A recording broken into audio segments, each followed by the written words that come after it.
Welcome back to Caribbean Weather Dude YouTube channel. Let's go to the other side of the continent now for a little bit. We've been talking about the mid-latitude cyclone that went through bombogenesis.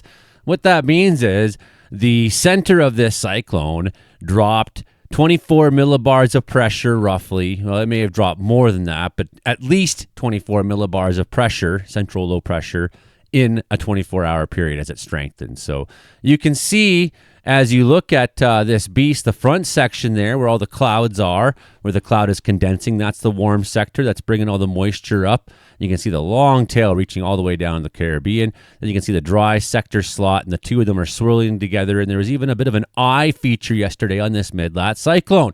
Okay, well, I got some interesting write-up from Environment Canada I want to talk about this afternoon, so let's get on with the show. Let's go. There it is. This is bad news. My God. Falling out right now. Anything could happen. Get on! Wow. I'll watch the video later.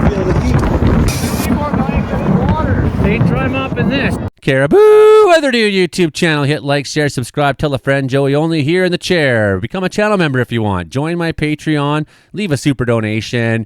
Keep coming back to watch the channel if nothing else, because even that supports me. Your views help you get ad revenue, which helps me have delicious suppers. Yes. Okay. Here's the write-up from Environment Canada. An area of low pressure developed off the coast of Cape Hatteras on Monday and rapidly intensified as it tracked south of Nova Scotia on Tuesday. Meteorologically, the system underwent explosive cyclogenesis, also known as bombogenesis, with its minimum central pressure dropping 60 millibars in 24 hours. So that's a lot more than the 24 minimum that you require. That's 2.5 times higher than the criteria of 24 millibars in 24 hours. That's what bombogenesis requires, anything more than 24 millibars. So this one went through an amazing 60 millibars of central pressure dropping while it was growing its intensity. The lowest mean sea level pressure recorded on land from this system was a low of 944.7 millibars at Martico Island as the low crossed Placentia Bay. This preliminarily sets a new record for the lowest mean sea level pressure in Newfoundland and Labrador during the month of November, surpassing the previous record of 950.7 millibars set in Nain on November 7th, 1987. These records are since 1984, though. Keep that into consideration. So it's one of the strongest storms then we've seen the last almost 40 years.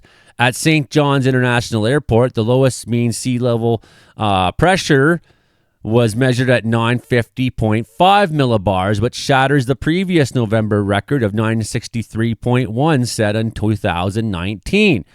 The records there are since 1959, so we had records for St. John's Airport for a lot longer than we've had for other areas. The storm's main impacts were associated with very strong winds and coastal flooding. Remember, we were talking about the high tide coinciding, the full moon, the astronomical high tide coinciding with the winds pushing water towards shore. That drove up some risk of flooding in low-lying coastal areas. High water levels there also affected infrastructure near the coast, and numerous power and communication outages occurred island-wide. Precipitation amounts were modest, consisting of primarily rain in the east and a mixture of rain and wet snow through central, western, and northern areas. Snowfall amounts derived using snow-on-ground sensors from automated weather stations generally ranged from 2 to 7 centimeters, not a whole lot. Difficult driving conditions, however, were reported during the late afternoon and the early evening hours, particularly in central and western Newfoundland during the heaviest snowfall. So the maximum wind gusts in kilometers per hour that were measured, Cape St. Mary's had a wind gust of 172. That's an unofficial reporting station. However, a gust of 172 was reported. Same with that Trepassey at Powell's Head, Cape Race, and Cape Pine. Sagona Island has an official weather station. It reached 155. Now, keep in mind, 172 kilometers an hour. You're talking several categories up of hurricane strength wind, right? So these mid-latitude cyclones can be hurricane strength. And you look at all the maximum wind gusts that were recorded above 100 kilometers an hour, places like Sagona Island, Cape Pine, Musgrave Harbor, Calvert, all up above 130. Then you have in the 120 St. Pierre Port. Then you have Fort Point, that's the airport that's actually owned by France. It's an island that France owns. I didn't even know about this till recently, and I'm a geography nerd, so that surprised me. Fort Point there, and Twillingate and Lamoline were all in the teens.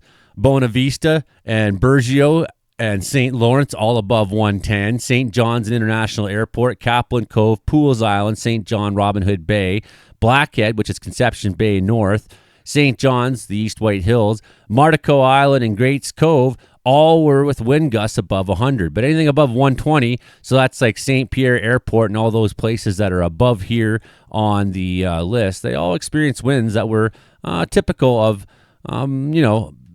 minor hurricane strength winds. 126. You're just inside that hurricane strength for sure. As you get up to the 170, you're talking maybe a category or two up.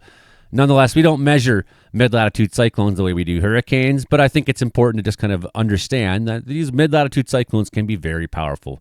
We did have some big rainfall totals there at Burin Bay Arm at 57 mils, and Lamoline Winterland also in the 50 mils, between 50 and 60. St. Lawrence getting up to 44.3.